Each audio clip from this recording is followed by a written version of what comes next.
Since my mom passed away, she still lingers on my mind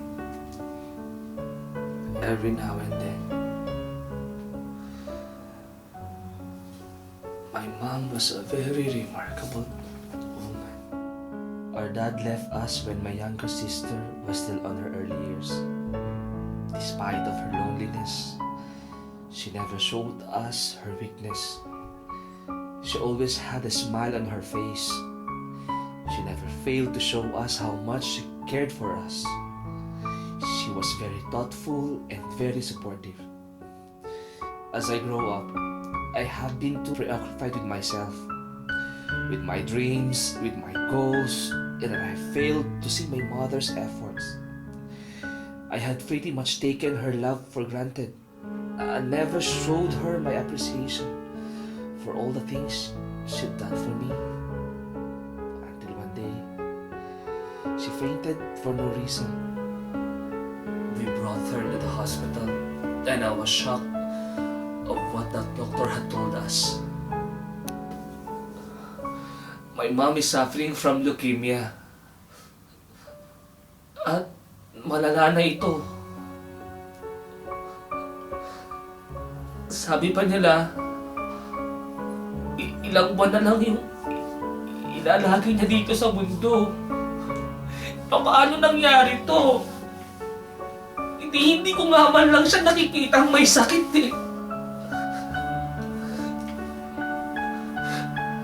Hindi pwedeng mangyari to. For all the people, hindi niya deserve to. Hindi deserve ni Mama to eh.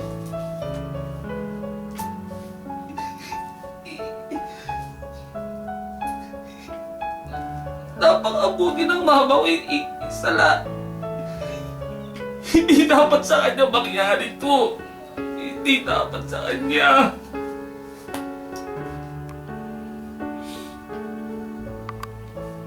Ma,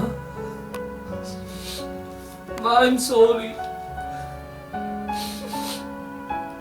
Hindi ko alam eh. Ginagawa ko naman lahat yun para sa atin lang din. Ma, mahal na mahal kita. Miss na kita, Ma. Miss na kita. But my mom remained optimistic. Sa halip na kami ang mag-alaga sa kanya, it happened the other way around. She was the one comforting us. She told us that God let things happen for a reason. And whatever it is, it will help us become a better person and fulfill our purpose here on earth. God's words had been giving her strength all along. It is what makes her smile every day despite of her illness. And it also gave me hope in a way.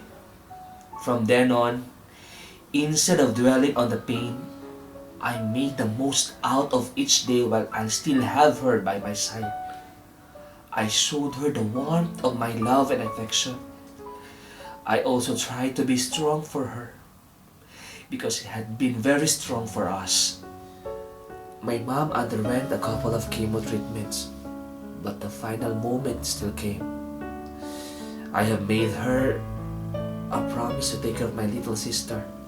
I promise to spend the rest of my life following her footsteps towards loving God.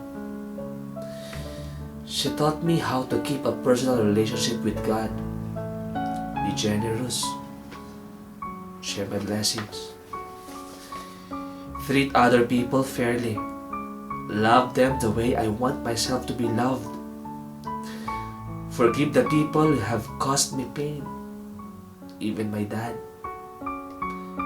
I just surrender everything to Him. Make God in control of my life. She advised me to know the fulfill my purpose. She will always be my inspiration.